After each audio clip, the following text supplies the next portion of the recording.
ஆனால் தமிழகத்தில் பெண்கள் சமீப காலத்தில்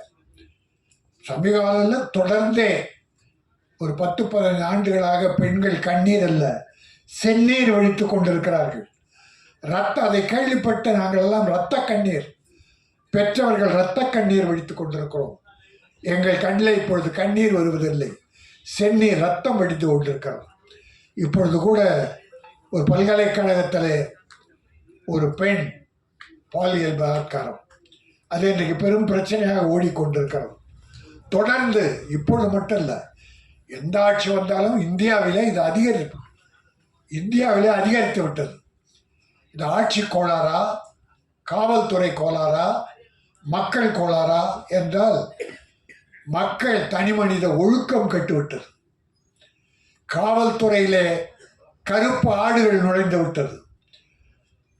பல ஆட்சியிலே அவலங்களும் நடைபெறுகிறது. அதனால்தான் இப்படிப்பட்ட என் அருமை குழந்தைகள், பெண் குழந்தைகள் பாதிக்கப்படுகிறார்கள். பாலியல் பலாத்காரம் இங்கே வில்லிவாக்கத்திலே ஒரு 5-6 ஆண்டுகளுக்கு முன்னாலே மாற்றுத்திறனாளி பெண், அந்த குழந்தை 7-8 பேர். எவ்வளவு கேவலம், எவ்வளவு கேவலம். மனிதா வாழ்கிறான் இங்கே. எல்லோரும் அல்ல, நம் குடும்பம் நல்லா இருக்கணும், எல்லா குடும்பம் நல்லா இருக்கணும். அது பெண்கள் தெய்வத்துக்கு இணையானவர்கள். தாய் என்றால் தெய்வம். அப்படிப்பட்ட பெண் இனத்தை குழந்தைகளை 8 வயசு 10 வயசு குழந்தைகளை, கல்லூரி பெண்கள், ஒரு நாய் கஞ்சா அடிச்சு விட்டு புறம்போக்கு நாய்கள் இளைஞர்கள் என்ற பெயரில் கல்லூரி பெண்கள் பின்னாலே அலைவது ஒருதலை காதல். அந்த பெண்ணுக்கு தெரியவே தெரியாது, அவள் பார்த்தது கூட இல்லை. இவனா ஒருதலை காதல் வச்சுக்கிட்டு ஒரு நாள் திடீர்னு காதல்னும் இல்லைன்னா கத்தியால் குத்திடுறான், திராவம் வைத்திடுறான். அநியாயம் நடக்கிறது. யாரோ சிலர் தான், எல்லோரும் அல்ல. இதற்காக நாட்டில் சட்டம் ஒழுங்கு கட்டுவிட்டது என்பதெல்லாம் போலி. இது தனிமனித ஒழுக்கத்தை சார்ந்தது. சட்டம் ஒழுங்கு கட்டுவிட்டது என்றால் ஒரு மாவட்டம் தோறும் பெரிய கலவரங்கள் நடந்து பெரிய இழப்புகள் வரும்போது சட்டம் ஒழுங்கு கட்டுவிடும். ஆனால் இது கூட நடக்கக்கூடாது. இதை அனுமதிக்க கூடாது. அரசாங்கம் இதில் மிக விழிப்போடு இருக்க வேண்டும். இருக்கிறார்கள், சில நேரம் தெரியாமல் நம்ம சொல்லிட்டா பண்றான். அதெல்லாம் இப்போ இந்த பல்கலைக்கழகத்திலே பெரிய வளாகம், இந்தியாவில் புகழ்பெற்றது. பல்லாயிரக்கணக்கான மாணவர்கள் படிக்கிறார்கள். யாரோ காதலிக்கிற போது எவனோ ஒருவன், அவன் 26 குற்றங்கள் புரிந்திருக்கிறான், வழக்கு இருக்கிறது. அந்த சொறி நாயை, வெறி நாயை அந்த பல்கலைக்கழகத்துக்குள்ளே போய் கொண்டு வந்திருக்கிறது. இதையெல்லாம் தடுத்து நிறுத்த வேண்டும். மகாத்மா காந்தி சொன்னதை போல ஒரு பெண் இரவில் நகைகளை அணிந்து கொண்டு தன்னந்தனியாக வீடு போய் செய்கிறாளோ, அதுதான் நாடு சுதந்திரம் பெற்ற நாடு. எங்கே பெற்றது நாடு? எங்கே சுதந்திரம் பெற்றது? பகலிலே நடக்க முடியவில்லை. இது ஒட்டுமொத்த இந்தியாவில் பிற மாநிலங்கள் பார்த்தால் இதை விட கேவலமாக இருக்கிறது, இதை விட மோசமாக இருக்கிறது. ஆக இந்த நிலை ஒழிய வேண்டும் என்றால் தனி மனித ஒழுக்கம் வேண்டும். ஒவ்வொருவரும் எல்லோரையும் தன்னுடைய தங்கையாக, தாயாக பாதிக்க வேண்டும். மற்றவர்களுக்கு பாதுகாப்பாக இருக்க வேண்டும் என்பதை இந்த கண்ணீரா, பெண்ணின் கண்ணீராக செந்நீராக வரக்கூடாது என்று சமூக அக்கறையோடு இந்த வாய்ப்பை பயன்படுத்தி தெரிவித்துக் கொள்கிறேன். என் அருமை சகோதரர் பேரரசு அவர்கள் சினிமாவின் நிலவரம் பற்றி மிக தெளிவாக எடுத்து சொன்னார்கள். சினிமா சில நேரங்களில் நன்றாக இருக்கிறது, பல நேரங்களில் நன்றாக இல்லை. அதற்கு அவர் சொன்ன காரணங்கள் சரியாக இருந்தது. டிக்கெட் விலை உயர்வு அது ஒரு காரணம்.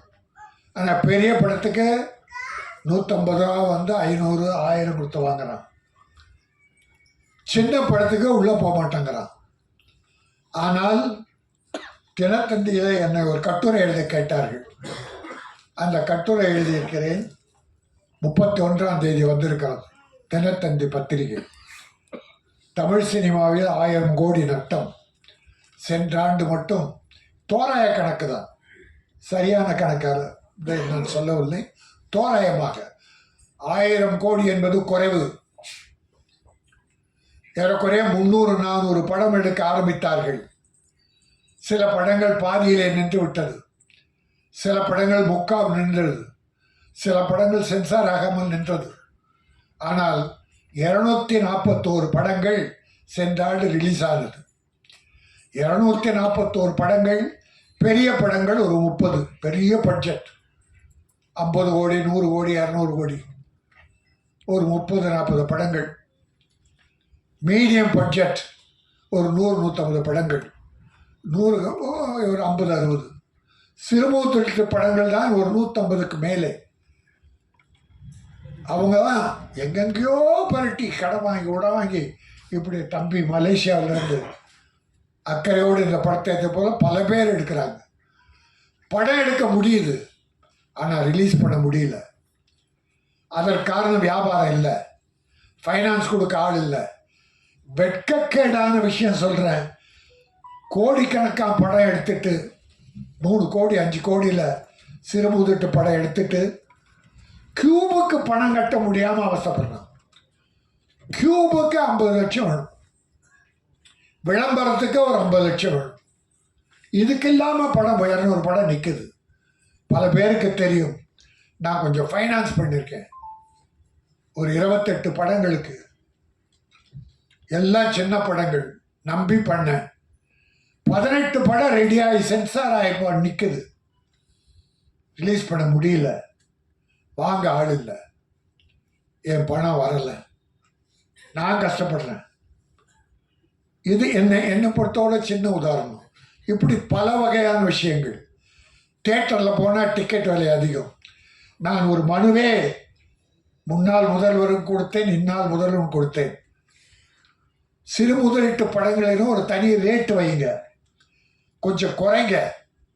எல்லா பணக்காரர்களும் ஏழைகளும் இந்த சின்ன படத்துக்கு வர மாட்டாங்க. பெரிய படத்துக்கு போனோன்னா 100 ரூபா டிக்கெட்டு 150 ரூபா, 150 ரூபா டிக்கெட்டு 250 ரூபா, இல்லை 200 ரூபா. இது இல்லீகல், அதை அனுமதிக்கக்கூடாது. அப்போ சிறுமுதலீட்டு படங்கள் என்பது 40 ரூபா டிக்கெட், 60 ரூபா டிக்கெட், ஒரு 75-80. அப்படின்னா இந்த ஏழை குடும்பங்கள் சின்ன படத்துக்கும் போக தயாராக இருக்காங்க. இந்த பட கட்டண உயர்வு தான் ஏழைகளை, நடுத்தர மக்களை தியேட்டர் பக்கம் போக விடலை. பெரிய படத்துக்கு ஏதோ போயிடுறாங்க, 1-2 படத்துக்கு. ஆனால் சின்ன படங்கள் அதற்காக வெற்றி பெறாமல் இருக்குன்னா வெற்றி பெறுது. இப்போது நான் 18 படம் சொன்னேன், அதில் பெரிய முதலீட்டு படங்கள் 3-4 தான் சக்ஸஸ், லாபம். உள்ள கணக்கு பார்த்தா தெரியும் பல பேருக்கு, டிஸ்ட்ரிபியூட்டர் ப்ரொடியூசருக்கு. நட்டங்கள் ஏராளம், கோடிக்கணக்கில். ஆனால் சின்ன படங்கள் வாழை, ஸ்டார், லப்பர் பந்து, அந்த இனம், இதில் பேரெல்லாம் எழுதியிருக்கேன், ஒரு 7-8 படங்கள் சின்ன படங்கள் பெரிய வெற்றி. பெரிய முதலீட்டு படங்கள் செய்யாத ஒரு சாதனையை சிறு முதலீட்டு படங்கள் வெற்றி பெற்றிருக்கிறது. மக்கள் பார்த்தார்கள். அது எப்படி வர்றாங்க? ஒரு முதல் ஷோவுக்கு ஒரு 50 பேர் போகிறாங்கன்னு வச்சுங்க. அவன் படம் பார்த்துட்டு வெளியே வந்து செல்ஃபோன் எடுத்து, மச்சான் இந்த படம் பார்த்தேன், பிரம்மாண்டா, சூப்பர்டா, பார்க்கலாண்டான்னு சொல்லிட்டான்னா அந்த படம் ஏறிடும், கலெக்ஷன் ஏறிடும். படம் பார்த்துட்டு பெரிய பட்ஜெட் படமாக இருந்தாலும் படம் பார்க்கும்போதே, மச்சான் டப்பா உள்ள வந்துட போகிற அப்படின்னு சொன்னால் போச்சு, அது எந்த படமாக இருந்தாலும். ஆகவே வாய் விளம்பரம், மவுத் பப்ளிசிட்டி அதிலே தான் இருக்கிறது. அதற்கு உங்களுடைய பத்திரிகையாளர்கள், ஊடகங்கள் பேருதவி புரிகிறார்கள். அது கூட 3 நாளைக்கு விமர்சனம் எழுதக்கூடாது, படம் பார்க்கக்கூடாதுன்னா நீ 3 நாளுக்குள்ள விமர்சனம் எழுதினா 3வது நாள் படம் போயிடுத. அப்போ யார் பார்க்கறது அதை? ஆனால் படம் எழுதுபவர்கள், ஊடகங்கள் சரியான விமர்சனம். தவறு இருந்தால் தவறை சுட்டி காட்டலாம், நல்லவைகளை எழுதி நல்லவைகளை பாராட்டி சில பல குற்றங்களை எடுத்து காட்டலாம். ஏன்னா இதில் கூட நம்ம கவிஞர்கள்லாம் வருத்தப்படுறது என்ன தெரியுமா?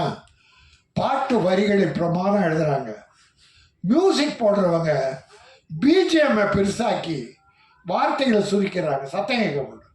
இதில் ஒரு குறை என்னென்னா வார்த்தைகளே புரியலை. 2 பேர் உதயகுமார், பேரரசு 2 பேரும் பெரிய கவிஞர்கள், அருமையான கவிஞர். பல பாடல்கள், படங்களுக்கு பாடல் வெற்றி பாடல்கள் இருக்கேங்க. அவங்கெல்லாம் மனம் நோவும். வார்த்தைகளுக்கு முக்கியத்துவம் கொடுங்கள். பிஜிஎம் குறைக்கணும், வரிகள் வரும்போது பிஜிஎம் குறைக்கணும். அதை இந்த படத்தில் கொஞ்சம் பின்னால் ட்ரை பண்ணுங்க. கொஞ்சம் வார்த்தைகளை கேட்கல. ஆகவே இந்த கண்ணீரா தயாரிப்பாளருக்கு இது கண்ணீரா வர வைக்காமல் லாபகரமான படமாக அமைந்து மலேசியாவிலிருந்து தமிழகத்தை நம்பி வந்திருக்கிற இந்த கதிரவன், நம்முடைய கௌசல்யா தம்பதியர் மேலும்